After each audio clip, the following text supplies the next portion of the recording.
What's going on, guys? It's your boy Beats by Ash, back at it again with another banger of a podcast. And today we're going to be giving you guys a complete recap of the Peoria, Illinois first in-person One Piece Regional.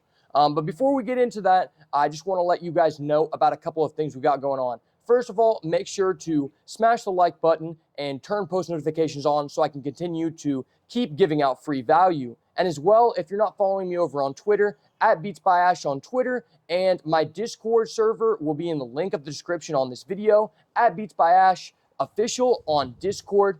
You can message me there for coaching. And as well, we just started the Patreon. We just got the first article up on the Patreon, and I'm going to be releasing my complete Doflamingo list that I played at the regional, and we'll most likely play the same list at the upcoming 2 online regionals that I actually got into. So make sure to join that. There's a lot of benefits in there, such as exclusive roles in the Discord. I even have a tier that includes the Patreon feed as well as a monthly coaching. So make sure to go check that out. And without further ado, let's get into the goo. So I think the best way we're going to start off with this is I'm going to have my friend Ortiz. He's going to give us a brief overview of what decks made it into the top 16, what leaders that is, and then we're going to kind of go from there. We're going to talk about what we expected to see, what was actually different, and what we plan on seeing forward, or what we predict to see in the future. In the future, the rest of this OPO2 season. You know, I feel like I really genuinely expected there to be a lot more red. Strangely enough, at this event, although we did see a lot of Whitebeard, we did not see as much Zoro or Luffy as I expected. Even Law was very, very small comparatively. I feel like what we mostly saw this event was, we had some Kinemon, as expected. There was a few Smoker players, 2 Black players, general. Obviously, you're going to have this dedicated Law player base. You know, they've been playing the deck since OPO1. They've kind of mastered it, But we saw so much Whitebeard. I mean, it was really unbelievable. And the real surprise for this tournament was Blue. Yeah, there was a ton of Doflamingo. There was actually a decent amount of Ivankov. It felt like all across the top tables, we don't actually have the exact analytics of how many leaders were played in each color grouping. But from what I saw, it was pretty much just like 4 to 5 like Doflamingo people around me wherever I was at in the top tables. And, I think that just really shows how much of a Giga Chat I am in the community, because so many people just came up to me and they're like, hey man, I started playing the Doflamingo deck because of you. And I'm like, dude, why the fuck you're playing my deck? I need to win this event. But for real though, I mean, it was a pretty good deck. And it was great meeting y'all. I'm not gonna lie, it was pretty good going into Whitebeard. I just didn't get to play any of those people. Shout out to the people who actually got to play against Whitebeard, because it was obvious, like, everyone just came into this event thinking that Whitebeard would be the most played deck, and that was correct. I just didn't get to see any of those people, and fuck you guys. I wanted to see more of those people. And I saw too many of you. 6 Whitebeard. I played 6 Whitebeard. See, he just had a player error. It was just a complete skill issue on his behalf, and, that's okay. That's what we're going to call it? Yeah, that's what I'm going to call it. That's what we're going to call it. Okay, so what we actually saw at this event, in the top 16, we saw, from the bottom to the top, 1 Zoro. Very unexpected. I was not expecting that at all. I really, really thought that we're going to have a little bit more Zoro. 0 Luffy's, by the way. Then we see 2 Law. As expected, I feel like Law, by this point in time, it's pretty standard to see at least 1 or 2 in the top 16. The surprise of the tournament, 3 Doffies in top 16. Wow.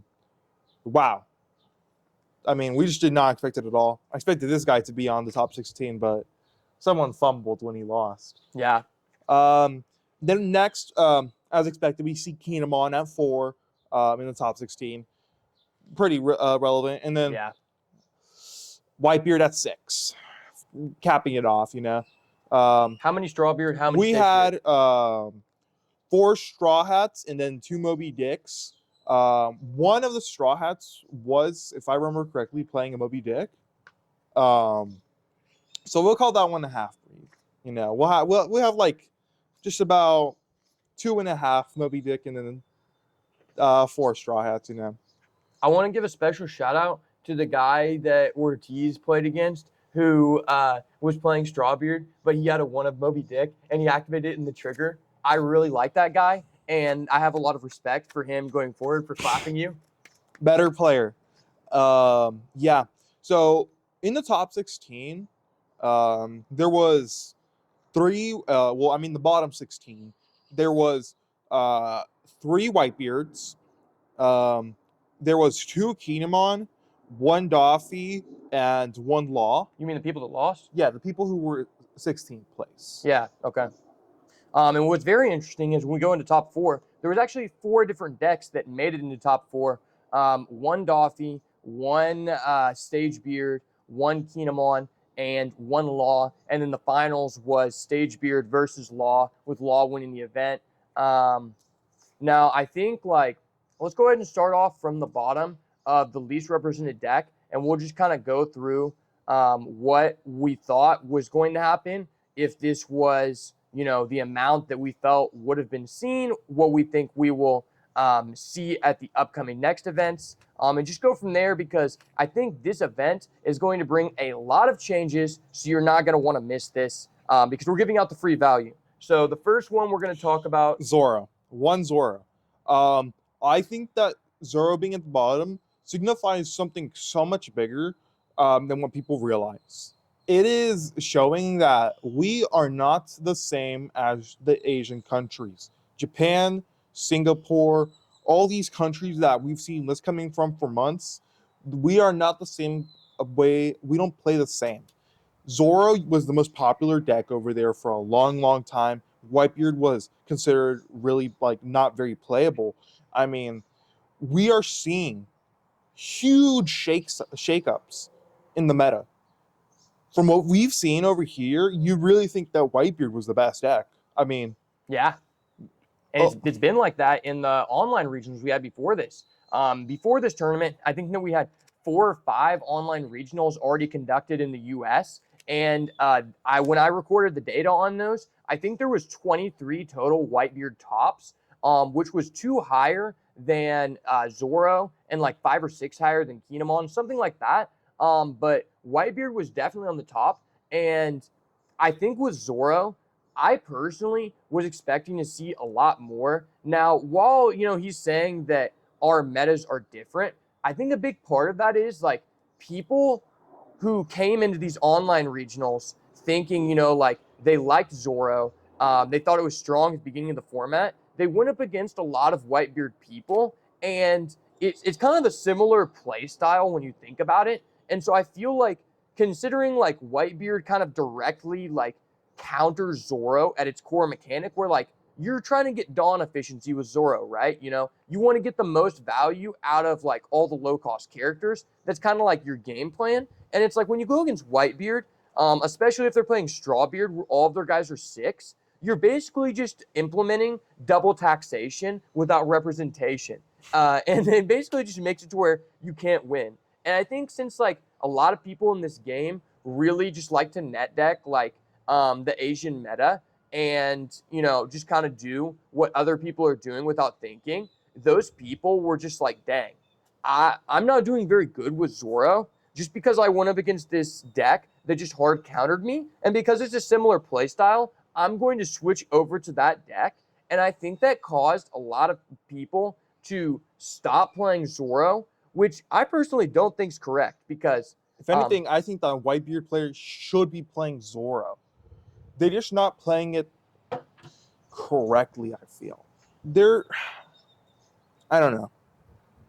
How are you feeling? I think that Zoro is amazing, and I would have definitely played it at the beginning of the set. It was one of the top 2 decks that I was messing around with. I felt like it was very strong. I felt like it presents you with a bunch of micro decisions, which can allow you to win games that you may not be supposed to win just based off of pure favorability versus other leaders in the matchups. And that was something that I really thought was strong, especially with the fact that you got to think, a lot of people wanted to play Strawbeard over the Moby Dick variant because they felt like the deck was more consistent. You get access to the Nami engine, and I would like to kind of debunk that and argue that that's not really that good because you activate Nami, you're going to get two things. Number one, you could get a 4-drop 6K vanilla, or you could get a 2K. So it's like, all right, the number of things you were searching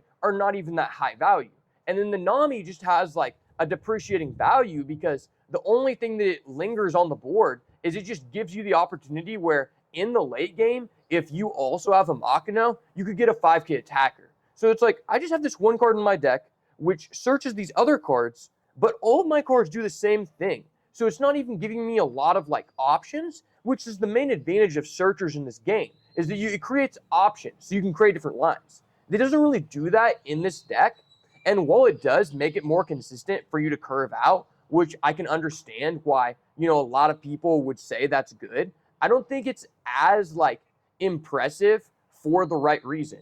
I don't think that you should be playing it because you think it's consistent. And I would argue that if you were trying to play a red aggressive strategy because you think it's consistent, that Zoro is the deck to do that because, Curly Dedan is by far one of the most unfair cards in this set. And we saw in set 1 how powerful it was for green to just have 2 searchers and how powerful it was for Law to have 2 to 3 searchers.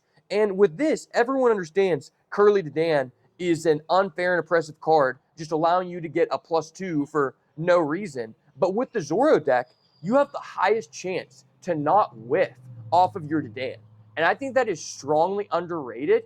And it also gives you additional value to not only your Dedan, but the cards that you search. Because it's like, okay, when I'm playing a Luffy, I'm playing a Whitebeard, something like that, and I had Dedan in my deck for whatever reason, not saying you would, but it's a lot harder for you to invest Dawn into that character to make it a natural attacker. Whereas in Zoro, you're like, I'm always putting one on my leader anyway, so if I want to, I could just invest one into my Dedan, and it becomes an attacker, and that just adds more value to the cards itself, on top of the fact that you can play like 20 to 23 1-drops, whereas like most other people, like Dan is also a good card in Law, but most people are not playing more than 16 to 15, 1-drops. So it's like your first search is most likely going to hit, but once you get into your like second one, it's like a lot less because it's appreciating value. Whereas in this deck, every time you draw to Dan, it's just busted and it creates a lot of options. I said in the Whitebeard deck, you don't have a lot of options with your searchers. When you do your Dedan, that just opens so many lines for you. Number one, you might add a Makino, which creates an attacker out of something that was not available. Number two, you could get a Gordon, which, in my opinion, the fact that card is searchable just makes it so busted in that strategy because that card allows you to kill things that you should have no reason killing. And you ideally have like 12 Vista effects in that deck. So it just makes it to where you can answer any threat on the board at any point in time. And that's amazing when we're looking for options. And as well, you got your Nami. You grab your Nami, that grabs a pistol, that answers something. So you can get a removal, you can get a modifier, you could get an Otama, which is another modifier. Like, it literally just gives you a different line of play for whatever you're going into, creating more versatility, adding more value to your searches than something like Strawbeard. And the reason I bring that up is because I think this is a very strong deck, but a reason why I didn't value it as high going into this tournament is because I felt like the deck was going to be played so highly. And I think that it has a depreciating value when you see a lot of people on the deck because I've mentioned this many times before, but when you go into the mirror match, there are micro decisions, but those aren't weighed as highly in some sequences if the other guy got to go first and he had a Robin on curve and you don't have a direct answer to it, or he has a Whitebeard on curve. Those cards can just swing the favor of the game in that player's direction. And I didn't really like that because I just don't want to lose to like RNG aspects when the game is already so like rock, paper, scissors, but we saw how much advantage it generated for the players who did play the deck for that reason. And to, back up my statement, our friend Kyle, shout out my boy Kyle, his video will be up on the channel later this week. Not sure if you guys will see this video or that video before or after, but make sure to go check it out. He played Zoro and he got top 32. And basically, he said that he went against 0 out of 9 mirror matches for Zoro.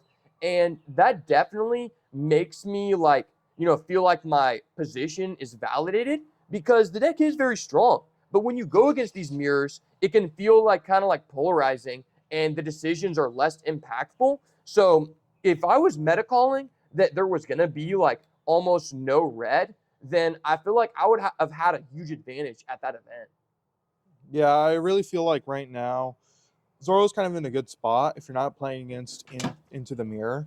Also with Law not being as popular due to you have to have 2 colors and it's a little bit more difficult to play. Law is also one of those where you have to have a lot of micro decisions, and those 2 matchups that you have that in are very low count. I mean, Kyle said that he only played against, I believe it was 1 or 2 Law players. So even if you take that into consideration, it's a lot lower than what it used to be. If you look back at OPO1 or even the beginning of OPO2, when we were focusing a lot more on the Japan meta. And I feel like with Zoro counts being so low, it's a pretty good idea that if you're going to have a high chance of not playing to those tough matchups or mirror, and it's a lot better for you to have the versatility of being able to search a Robin off of your Nami or a Jet Pistol or a blocker, all these good guards that are adding you that bit of utility that Whitebeard just doesn't give you, and that consistency as well. Just off that Nami to Dan search is just crazy because those are both very viable attackers in your later turns.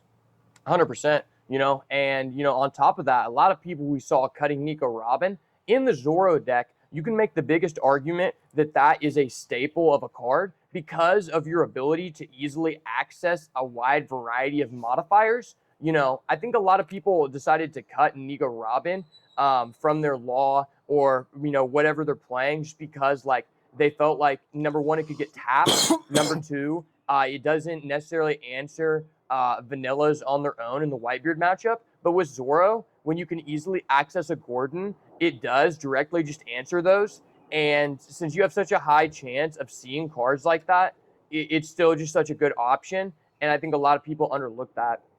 Feel like so recapping overall, feel like Zoro is in a good spot. If you're not expecting a lot of players, I think that you should consider playing the deck, which is kind of a conundrum. As if other people are also thinking the same thing, you kind of have to meta game with them, thinking, you got to play, you got to play chicken. Who's going to turn first? Are you both going to play Zoro? Are you all going to play Zoro? True. And I feel like overall, if you think that people aren't going to play it, I think it's a good thing to go play it, And I think next on the list, we see 2 Law, which is pretty expected. I expected at least one person to top with Law. Yeah, I mean, that's been pretty standard. And I think that I really wouldn't expect to see more or less going forward, just because of if people want to play new strategies, not necessarily changing the strategy directly, even though the support made it more consistent. And also, you got to consider the fact that if you're a person who got in later to the game, at this point, it's almost impossible to access starter decks. And you needed 2 red decks, at least 1 green to get that. And even though the decks in this game are cheap, there's also just a lot of people who don't want to get it because it's okay, this is cheaper than me making a deck in Yu-Gi-Oh, but this still is just outrageous for me to pay $25 for 1 Rush Luffy that came as a 2 of in a starter deck that was MSRP $13, or Brook.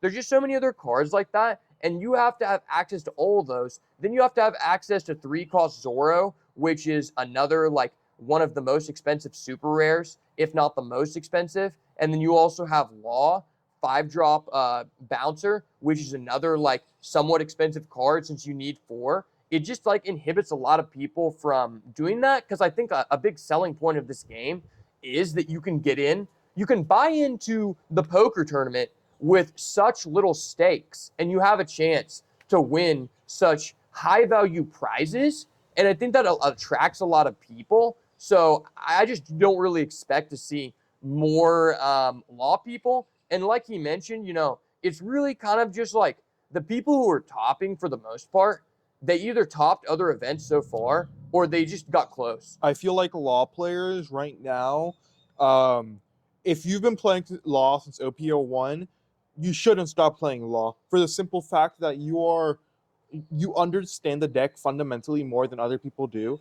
With this deck, there is so much versatility. I'd say by far it's the most versatile deck in the game for what it can do. It can be a super oppressive control deck if you're playing 8-drop Kid. It can be an extremely aggressive combo deck if you're trying to go for that attack with Curly Dedan. I mean, with Makino on your Nami, you can play it like that. Or like we saw with the person who topped this weekend, got first place. They were playing mid range deck. He was playing Radical Beams, but he was also playing 4 of the restand laws in 2 of the Zoro, which I really like personally. Starter deck Zoro. Starter deck. No, he was playing. He played both. He played starter deck Zoro and he played set 2 Zoro. Well, yeah, but he also played OPO 1 Zoro. He played 4 Zoros. I mean, 3 Zoros. Yeah.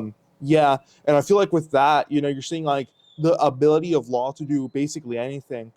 Although over now, I think that with the amount of time that we have until OPO 3, it's just not worth it for you to invest into Law unless you already have a lot of playtime or are willing to invest a lot of the playtime to get used to the mechanics of it, as it is a pretty difficult deck to learn how to master. There's a lot of decisions and micromanagements off of your searches, even with the fact that you can stack your own deck eventually once you cycle through it, something which I have had to do multiple times. One thing I will say is that you can play, for example, a pre-release Curly Dedan or a Altart Nami in order to remember where your stuff is a lot easier. That gives you a slight advantage as compared to how with other things, if you have 4 copies of the same thing, you will have to, kind of memorize multiple cards. But instead, you can just memorize your 1 card and remember what comes with it. And I feel like with Law right now, if you've been playing it, I think it's a great time to play it overall. Yeah, I mean, but the other thing is like because it costs so much money, it just kind of has a depreciating value going into set 3. So that's just another thing, because it's just like, okay, if you're trying to like protect your investment, not necessarily saying your investment is going to go down in those cards. Like those cards still like have a wide variety of applications across other decks, but the deck in general is not going to be nearly. It does not receive any support during OPO 3. It's not going to be nearly as good as it is right now, where it's like it's just good, across the board. But I will say that we are on the cusp of OPO 4, which is going to have Dressrosa support, which is basically guaranteed to give us some form of Law support, as Red Green Law is looking to be one of the most future-proof sets, leaders, with its skill of just being able to shambles, being so strong. I feel like in OPO 4, basically guaranteed at least 1 Law card. Yeah, I mean, I think that card is like probably one of the most like one of the characters that has the most number of cards in the game. So I mean, that's just a surefire sign that it's just going to keep getting more people added to the the roster of things you can play. And it's always just nice that you can just switch your deck to be positioned differently in the tournament. Whereas like Zoro, you can't really switch your build to like angle yourself against like what you would expect in the tournament. It's kind of just like, for the most part, this is like the best build to play. whatever you think that is, that's kind of just like a concrete statement. It's like, I'm going to play all of these good cards because they're all just so much better than the other options. Whereas, like, like we mentioned, there's just several different ways you can play the Law deck, and that just changes the way that the opponent is anticipating what you can do. And a large part of this game is just anticipation. I feel like going forward, seeing with the big turnout of 3 Don Quixotes in the top 16, which is very unexpected, we're going to start seeing some Law players implementing 8-drop Kid back into the deck again, just for the possibility of it being extremely powerful against Don Quixote And overall. Kinemon. And Kinemon, depending if you get it out early enough. Yeah. I think that it's the 8-drop. I personally just like it at least just to have one because, I think we're at a point in the game where you can't necessarily build your deck specifically to counter one prevalent strategy. And I think that was demonstrated in this tournament where everyone thought Whitebeard was going to be, the most represented deck and that it was going to do super well. And that was exactly correct. But then you have a lot of people like me who just went against 1 out of 9 Whitebeards. And my deck was honestly like angled more towards beating Whitebeard than I necessarily like could have been doing. And that definitely could have changed my tournament route. And so that's why I just think that 1 8-drop is just a good choice right now, at least, because it's like, you have so many targets to search with your Bonnie that worst case scenario, you are normally going to be able to add more than one thing off that searcher specifically, and you can just pick something else. Like, not always, but I think for that reason that just having the 1 is going to be better for you more often than not with like the wide variety of leaders we've seen in tournaments so far. Seeing 4 different leaders in the finals, so many different leaders in the top 16 in general, that's just a really good strategy to implement going forward. Speaking of blue, next up we have 3 Doffies. We saw Doffy just be a surprise turnout of the weekend, thanks to this guy. Yes, sir. And thank you for all the net deckers. I really appreciate you. It was great meeting you guys, by the way. And I feel like with Doffy, it just shows that this is like the biggest thing about us not being the same as Japan. We have the 4-drop Jinbei promo, and I think that card just changes so much for the Doffy deck. In Japan, they didn't have this card for a long time, so no one was really playing Doflamingo. But I feel like with a 4-drop 4-drop Jinbei, it's just so good. It enables a deck on its own to be a very minimum a tier 1.5 deck, even I would say tier 1, with the now 3 in the top 16. 100%.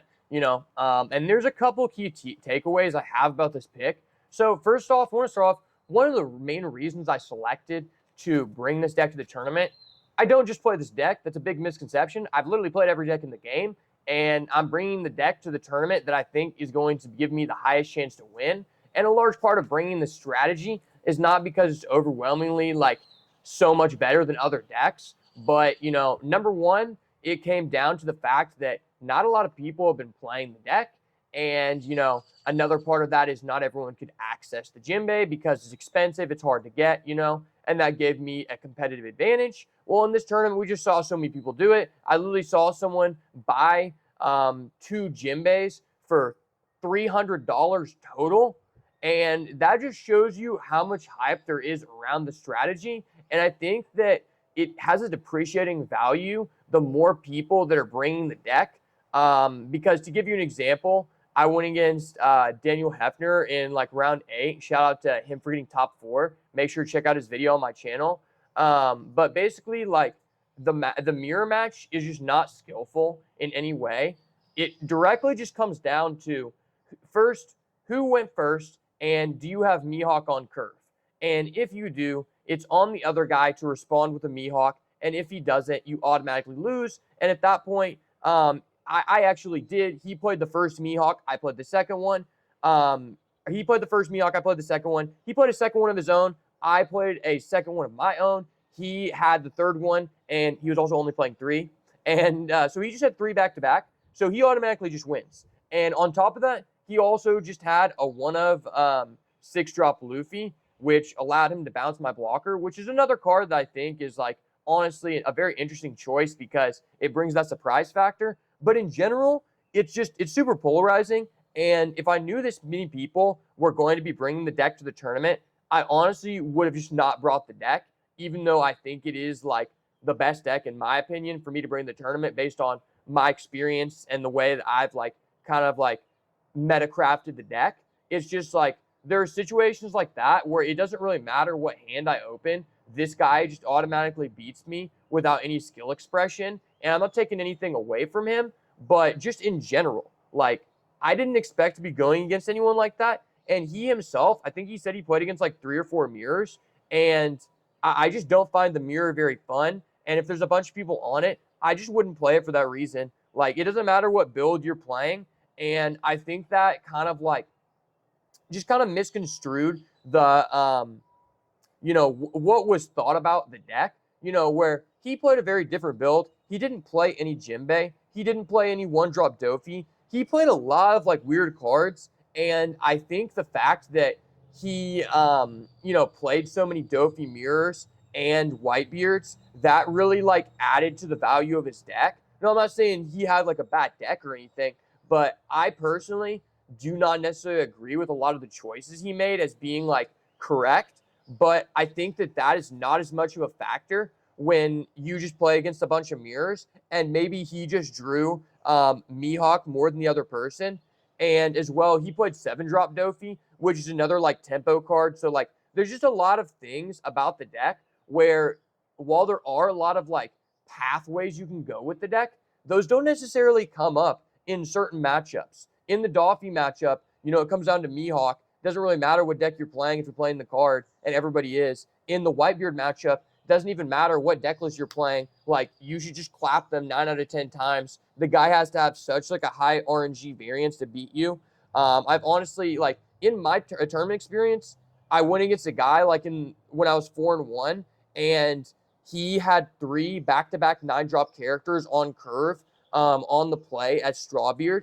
And I was actually just able to beat him anyway, even though the deck has no outs to that, because I just punched him for 8 on his 8-attack leader so many turns in a row that I barely just cheesed out a win.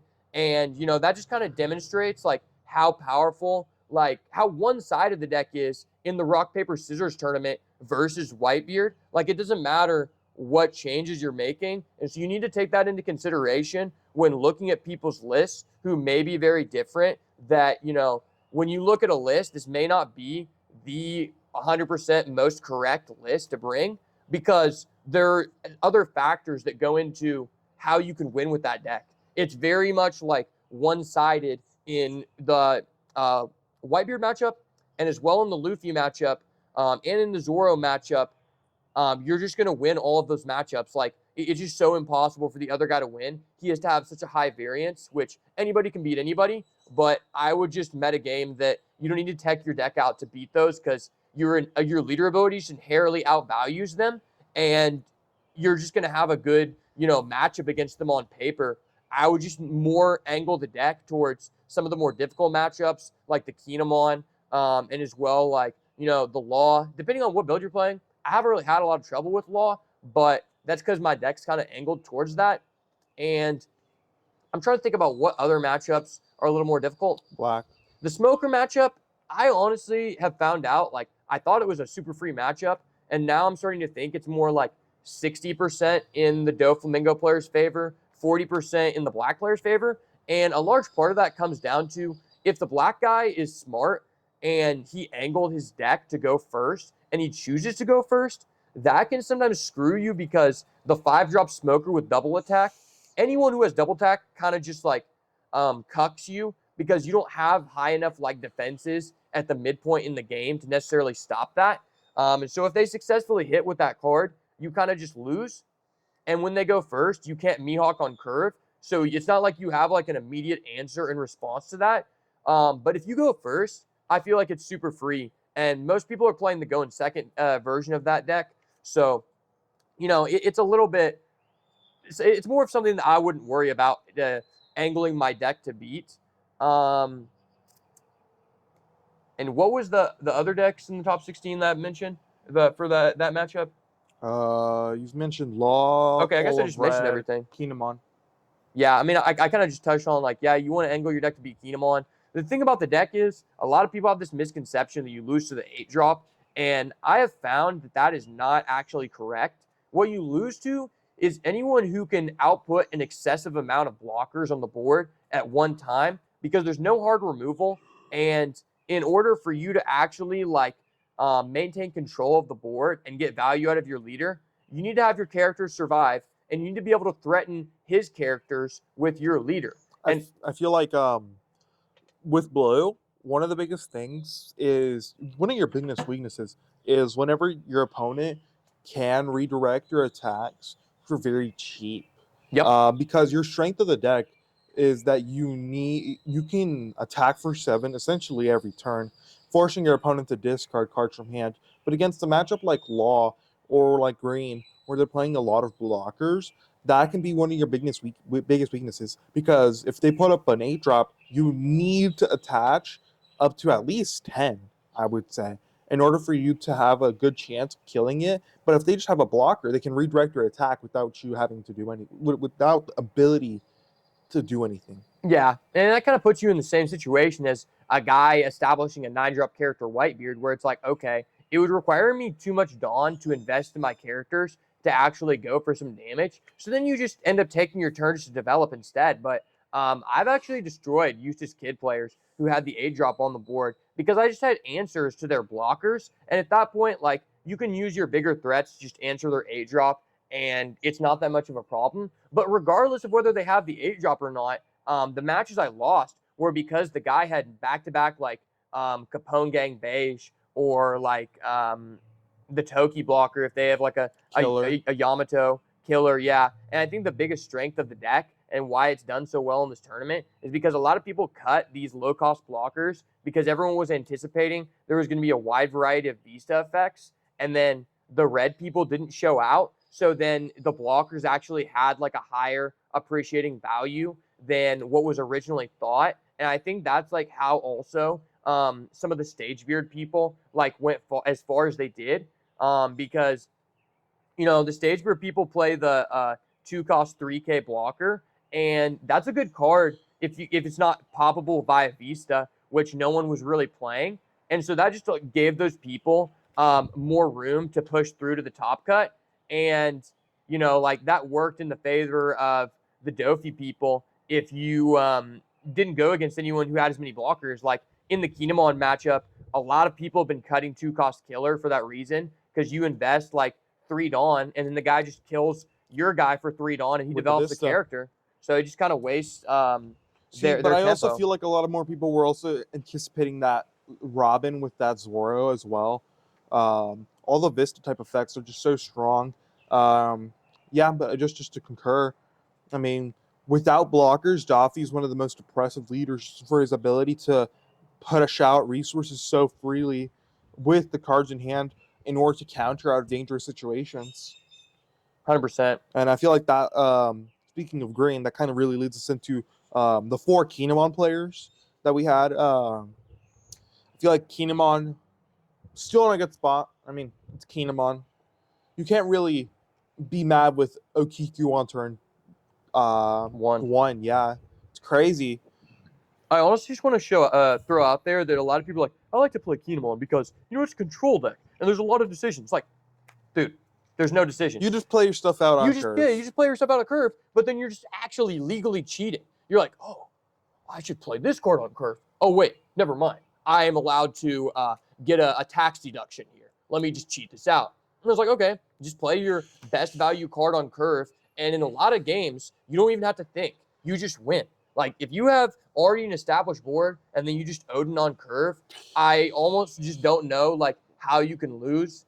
And that happened to me. The only time that I actually lost to Kinemon players because, like, the guy just went Okiku into discount Yamato, into X-Drake, into Odin blocker. And in that situation, it's like if you curve out perfectly, you should just win every time, no matter what deck the other guy is playing.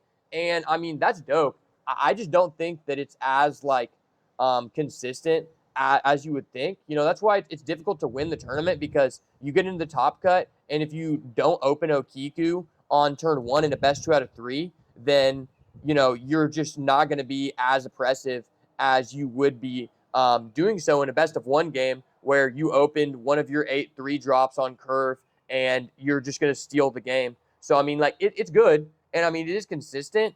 I just think it's a little bit overvalued in that regard, because eventually throughout the tournament, you are probably not going to open up one of those cards in your opening sequence, but you can consistently finish X1, X2. And I think it's like, you know, it has a really strong matchup. I feel like it's good to get to the top cut, not a good deck to win that with. 100%. But I don't think it was as good in this event in general, because there weren't as many Zoro people. And one of the biggest like benefits to the deck is that versus Zoro, you can just kind of like quickly take control of the board. And if you're not expecting a lot of those people, it's not nearly as good. It also depends on which list you play in reality. I feel like we saw a lot of people playing the 7-drop, which I feel like just wasn't as effective as it was last time we saw this deck with a lot of Zoro around. Like, I feel like overall, green still in a very good spot though, but if we continue to see a lack of Zoro, which we might, I think that it's not going to be as powerful of the deck. I think we'll continue to see that Doffy going up. Honestly, yeah, I mean, I agree with that, but I do want to point out one thing. First off, make sure to check out Andre's deck profile on my channel. He got top 4 with Kinemon, and I asked him a lot of questions about the deck that I think the way that he built the deck was very different than other people. And, you know, even if his list was similar to like other lists that, you know, I may have seen. He's explained it in the way that he thinks that it affects all of it. And I feel like he did a very, very effective explanation of how, for example, he played Punk Hazard. And I think with Punk Hazard, he had a very Punk Gibson, yeah. With Punk Gibson, he had a very good explanation as to why he would play as many as he did, instead of something like the 1-drop Wano Waterfall. And I feel like it has very good reason to, you know. Yeah, he was basically explaining like that a lot of people have this misconception that like Waterfall on your 7-drop is like very good because you can, you know, untap it and then block again. But he was explaining like a lot of people would attack with their 9-cost character, and at that point, then you would have to use your Waterfall plus an additional card, and you're using 2 cards to protect 1 guy. And he said that wasn't nearly as like relevant as what he was trying to do with the deck. And I 100% agree with that. I honestly was not very hot on the 7-drop, and you know, it was also 100%, you know, what I was thinking, because there's a lot of Doflamingo people, and in that matchup, you basically just can never play the 7-drop because you're just giving the chance that you're giving free kill. Yeah, giving the guy a free chance to just Mihawk your 7-drop, and then you automatically lose. But he was also explaining like the way he built the deck was just in a way where he highly valued 2K counters and counters in general. And I think that's something that is a very good position for the deck to be in, because I've seen a lot of people lose because there's a lot of like powerful cards in the deck, but you can't get away with like having all these powerful cards that have no counter. Like you couldn't set 1 because you're not running 3 8-drop, and your leader can't clear as many people anymore because he doesn't have 2 attacks. And you know, some people are like, okay, well I can Odin double attack, but you can't do that until late into the game. Whereas like even if you weren't going to leader ability in the mid game, you were always threatening the potential to use the leader ability to double attack people. And I think that's super relevant if you're going against someone who has like a low to the ground Zoro deck, because you don't even need to put Dawn on your leader. It's just giving you 2 attacks. And also that ability allowed you to ditch some of these cards that had no counter, so you weren't bricking as much. And the way he built the deck was that you did not have as high of a chance to brick on these cards with no counter. And I think that aligns very well with the leader. So make sure to go check that out. He definitely had a lot of great insight on the deck, and it's definitely something to consider moving forward because it is a very consistent deck with all matchups across the board. I think if you get to do what your leader is intended to do, you have a good chance to beat anyone. I feel like going forward, the amount of Kinemon will stay the same, just about. It's a very consistent deck. It's good at what it does. There's really no complaints about it, except for the fact that he can't really high roll as much something like Whitebeard can, or specifically Stagebeard. I mean, on curve, if they just have everything, there's nothing you can truly do, you know.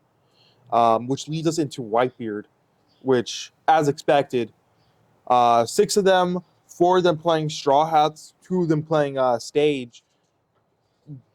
I mean, it's so good. With Whitebeard just having so many cards in hand, if played even just competently, I feel like it can easily get you to top 16. With the amount of events, one-drop events they're playing, the amount of work that someone has to put in to get attacks in on the Whitebeard, you know, with Zoro, you have to attach that one extra Dawn onto your card, which is in the deck that's focused all about efficiency. It's just so much. I feel like the same way about it with Law, where you kind of have to be very efficient with your one drops and your Dawn, and attaching that one extra Dawn just hurts. Yeah. Yeah. I think there's a power behind it too, though, that people like, I don't know why, but like a lot of people don't actually just know how to like correctly like play as efficiently as possible into a 6-attack leader, into a leader where all of their characters are 6-attack. It just changes the way people play. And I just think that if we had more time to continue with this format and people just get better in that matchup, that the deck has like a depreciating value. But personally, I would say play the Stagebeard. You heard it on Beats by Ash's channel. I want you guys to play the Stagebeard because I actually just think this deck is super high roll. I don't really think that it's that good. And if you're playing Stagebeard and you go against a Strawbeard person, you just automatically win the game. And I love that because in the current state where there's just so much Whitebeard, Stagebeard is superior due to the fact he can just absolutely roll Strawbeard. I mean, I love the fact that if you have Marco, the other guy just doesn't get to have fun. But I also love the fact that you're cucking the Stagebeard, the Strawbeard people from getting into Top Cut because I just don't think it's that good of a deck. So if you're able to cuck some of those people for me, that's a W in the Beats by Ash official chat, and we take those all day because like I just don't think the Strawbeard deck is as good as people think it is. It's like I'd rather just play almost any other deck comparatively to Strawbeard. Strawbeard just doesn't do enough of anything. It's jack of all trades, master of none.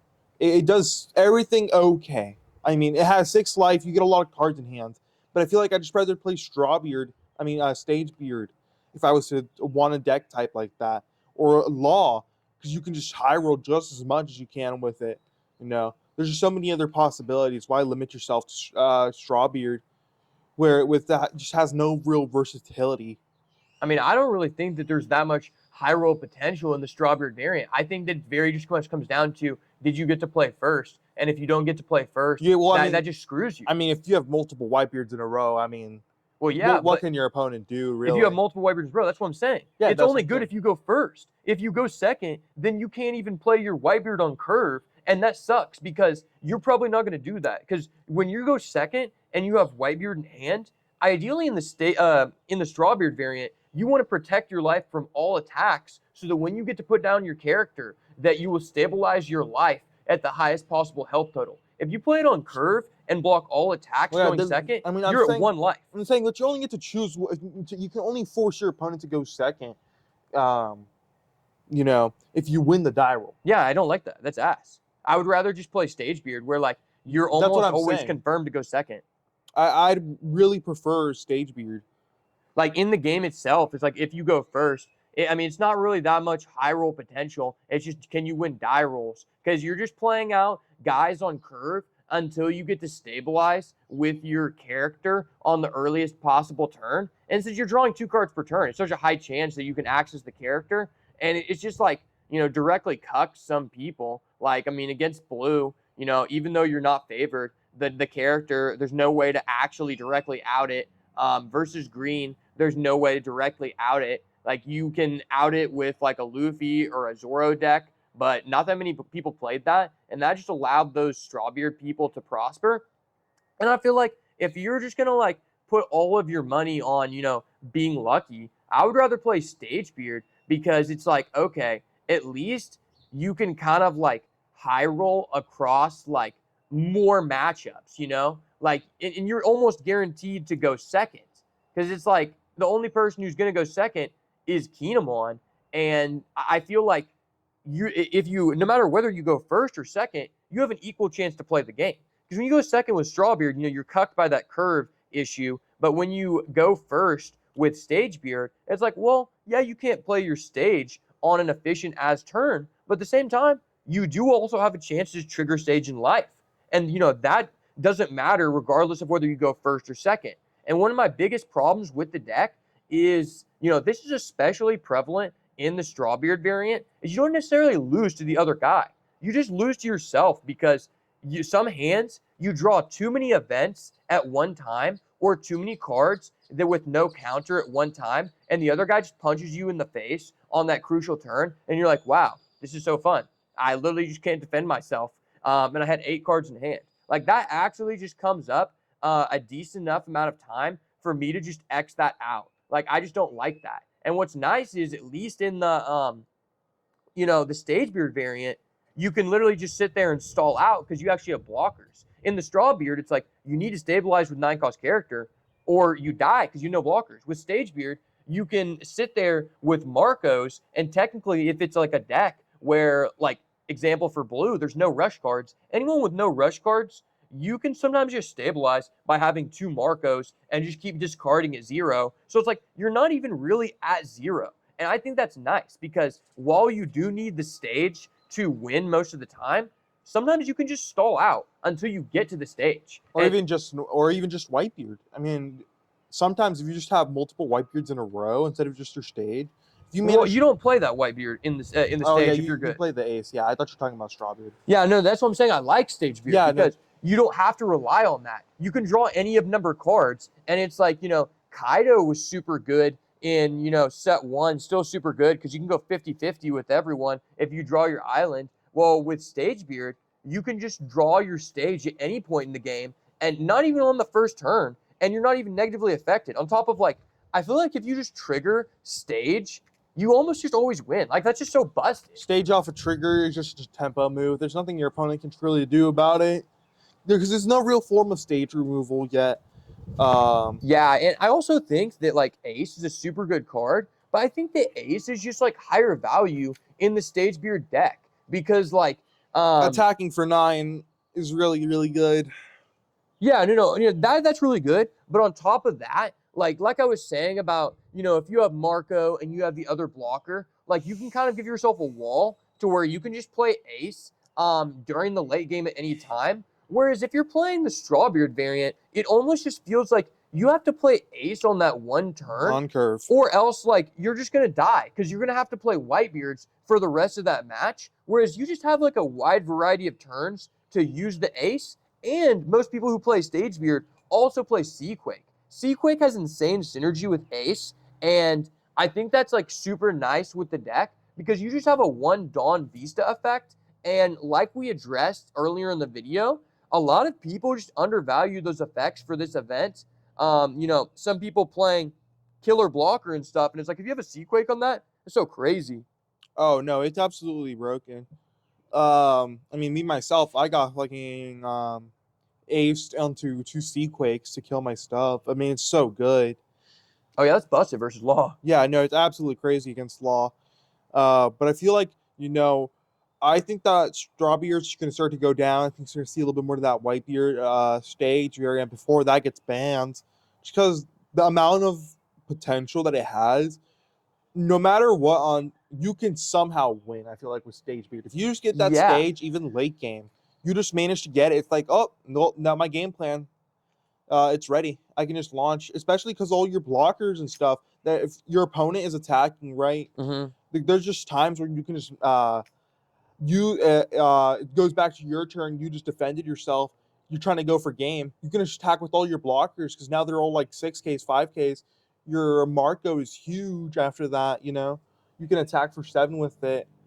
There's just so much potential to attack with literally everything on your field because they're just all Whitebeards. Yeah, and you're just making things that are like not necessarily like meant to be attackers, like attackers. Like, your Vista is now just a natural attacker. That's so busted. Squard is also busted, but you can't really play Squard in the straw beard variant because then you just put yourself at 0 and the guy punches you have no blockers. Whereas like at the end of the game, when you're just playing Squard and you're already at 0, it's like basically just no cost to just get a above stat line body with stage on board and just like a free, like the best modifier effect in the game. And that's just so busted. And like, even if you draw too many of those, you can use your Marco to just discard the card. Yep. That's so nice. Whereas like in this Straw Hat variant, if you draw too many 9-cost character at one time in combination with these other no counter cards, You that kind of sucks. just wreck. That's how I beat the guy that played 3 Whitebeard against me because I was punching him for 8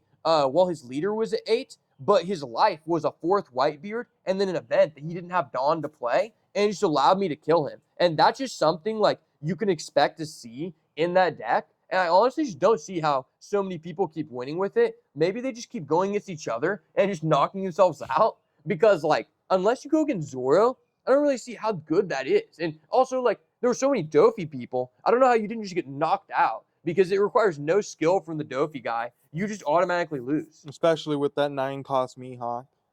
Exactly. That just hard counters all of your characters because what you're trying to do is you're trying to accumulate big characters on board and then go for a final push, regardless of which build you're playing. And the Mihawk just sets you back a turn. And then he just has a card that if you're playing Straw Hat, especially, you basically have no way to out it because you don't have Sequate, and your ace doesn't have as much value. You have no Squard. It's just like the guy has to attack with it, and if he doesn't, you can't. And also, I've seen that like when you're developing characters with blue or anyone who's just replenishing the board every turn, you really just have no way as like the Straw Hat person to really just attack the leader. That's part of the reason why you hard counter them with blue is they just keep attacking your characters. It gets to a point where you don't even have to attack his leader. Just attack his characters when he attacks. Use your blockers, and then it gets to a point where you just control the board and they can't do anything. I mean, because they just have no board and you can't do your big final push with that Strawbeard. And then once, because the Doffy opponent just gets to control the board so well, so efficiently, with the 7K attack into your 6Ks, they can go for 8K attacks into your 6Ks, 8K attacks into your leader. I mean, what are you gonna do? I saw it all day where the Strawbeard person just had 0 life and the Dofi guy just had 4 life, but the Strawbeard guy could never attack the other guy's life because he just kept having to attack characters or he just loses. That's why I think that Doffy into the future is going to be a far more played deck than anyone's been expecting so far. Just for the sheer fact that it plays well into Strawbeard, and people are currently expecting Strawbeard to be played. True. So if you have to take away anything from this video, make sure that you play Doffy, make sure that you play Strawbeard, and I'm secretly going to go Eustace Captain Kidd and just punch both of you guys in the face and just end on a good note because, at this tournament, I'm not like trying to boost myself up, but a lot of people just came up and told me that my insight changed the way they approach this tournament. And I mean, that's cool for you guys, but you kind of screwed me over because I couldn't get the dub. So this time you got to take one for the team. You guys go Doffy, you guys go Strawbeard, and I'll go Eustace Captain Kidd or maybe even Stagebeard, and I'll just go against you guys, and you'll give the real champion the dub. Yes, sir. That's the plan. Any last notes on this tournament? I think overall, Peoria, although not what I expected, I think that's going to continue to the future. I think that we're going to see that in Arlington. We're going to see that in the online regionals for a little bit. At least Doffy is going to be pretty popular going forward, I think that Strawbeard, after seeing the Doffy, will probably go down a little bit because Doffy is just such a good deck against it, and especially because he can just control the board. Kinemon, I think he's going to stay about the same. Zoro, I feel like I think eventually, maybe not this next event, but people are going to realize Give it a while, and people will realize it. People will wake up. Law about the same. Black. I mean, I'm expecting Smoker. I mean, I don't think Black could be considered a tier 1 deck currently. Okay, but think about this. This is the hidden goo of the video. If you just got this insight, make sure to leave a comment down below telling me that I just gave you the free value. Black is low-key the sauce right now because if you only go against Whitebeard, it's just free low. Because everybody knows that the Navy killed Whitebeard, and it's literally how it works in this game. I mean, Whitebeard's fucking dead. Because you just play your biggest card on curve in Strawbeard, and then the Navy just Sakazuki's your guy while developing their own guy, and you will just never be able to keep up. I mean, Sakazuki really ends up killing the ace, you know? I mean, basically. And I think that because this is the problem with Black and why everyone's disliked it. And I agree, because you just lose to Zoro, and in every other previous event, we've seen so many people play Zoro. But for whatever reason, this event, people just switched up on the team. So if you are able to make your Black deck to be more angled, like the going first variant, to beat Blue, just to have an edge in the Blue matchup, I think that is a good meta counter, because you're always going to have a good matchup against both Whitebeards, and you can have an edge against Blue if you build the deck appropriately. So you're really just hoping you don't go against Zoro, and if people don't play it at the next tournament, it could be really good. And in the Kinemon matchup, it's still 50-50 because you can answer their guy on curve every turn as well. So absolutely. I think it's just good across the board. The only counter is Zoro. So if you're going to play that deck, I think that it could be very strong. Just don't play Zoro against Zoro, and then you win. Yeah, I think that this next event, this online regional or whatever, I think that it could be a strong option. I think you have a very small window of time to win with Smoker right now, while people are off the red decks. And as soon as people get the sauce, then I think it just has a lot of depreciating value, honestly. So basically, we're saying play some Smoker so we can play Black, so we can play Zoro in the online regional.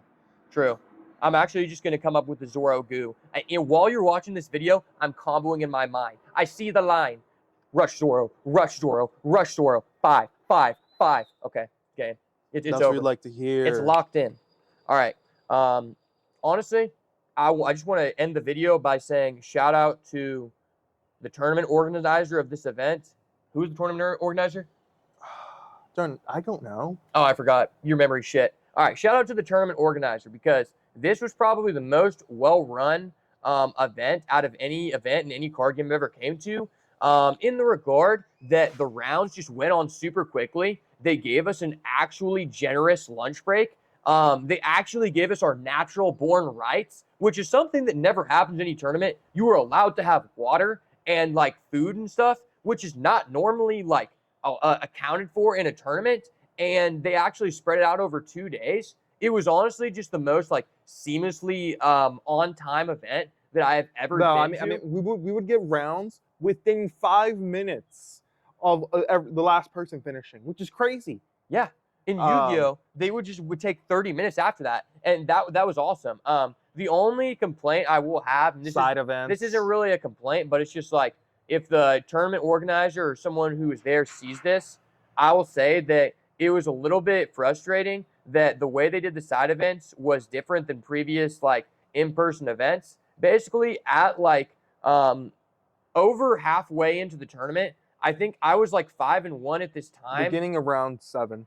Yeah, something like that. Beginning around 7 or something like that. I was 5-1, and I had a good chance to make it to the top cut. So I was okay, I'm focused on this. They make an announcement. They're not doing any side events during the first day, which if you went to any of the previous Treasure Cups, all the ones I saw, they had side events running after round 3 of the main event. But at this event, they're all right, we're going to make an announcement. We're going to postpone this round for 10 to 15 minutes. And you can get on your phone right now after everyone's already seated, about to start the round. And you can enter the side events for tomorrow. And if you don't, you just don't get to play in them tomorrow. Yeah, you had to pre-sign up. And they didn't explain that if you had a chance of winning, that you could get a refund. which wasn't explained at all over the intercom at all. Which he thought that you wouldn't be able to, so he didn't sign up for any side events, and I didn't manage to get into any, so it kind of sucks, you know. Yeah, because basically, like, you know, since I, you know, ended up not getting into the Top Cut for tomorrow, we basically just had to come back for the next day because our group got into events, but then we didn't. And so it just kind of wasted another day of travel for us for really like almost no benefit. Whereas in these previous treasure cups, what they would do is you would just go up to the line where the side events were going on, and you could just you would enter. They would wait till they had 64 people, and then they would fire that one. They'd be like, okay, now we're doing second pod. And you know, even for the people who got to enter, this kind of cucked them because at the last Treasure Cup, the reason I was able to win event packs is because I lost in the first one. When I was done, I went ahead and entered the third one, and because I had lost early, so I was able to get into a second one. Whereas in this situation, it made it difficult for you to be in multiple events. Number one, because they were capping out, but number two, because you're already in one. So it's like, how are you supposed to sign up for this next one when the window is 10 minutes, 24 hours ahead of what's going on? So basically, you could really only be in one. And then you had the buddy battle, which like they were really hyping up. And it's like, okay, you actually now, maybe you're not going to be in the main event tomorrow. You don't know. But then the person you're going to play with also doesn't know. So then you have to know 24 hours in advance whether me and my friend are going to be able to play. And that's honestly just kind of like irritating directly because it's like I'm sitting down at my table waiting for the round to start, and you know, neither me nor him or any of the other people we came with knew that this is how it was going to go down. So it's like, how? We had no way to talk to each other. Yeah, like, because off we're the- just sitting off down. rip. Yeah. So it's like, what if I signed up and paid for it, and then he's just like, oh yeah, I'm not going to be able to do it, and then I just wasted my money, and they didn't explain you could get a refund. So it's like, that was just really irritating. So I would definitely recommend that they change that next time. But overall, I can't take anything away from it because it was a really well done event.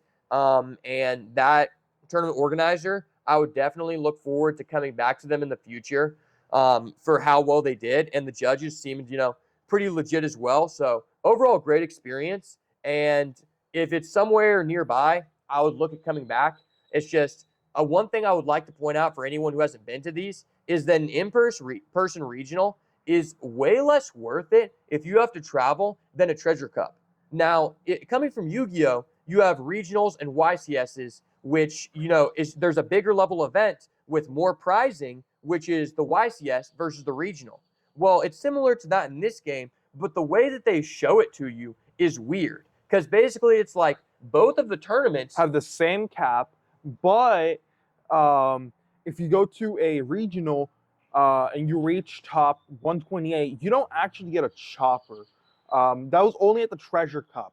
Same thing with the Zoros, and the Usops. You know, all these cards that people were got at the Treasure Cup for the same amount of people in the building total. What was it? 500. Yeah. 512. Yeah. 512 people total. You know, both capped, and now you don't get the Zoro. I mean, the Zoro, the Chopper, the Usopp. You don't get those for doing better.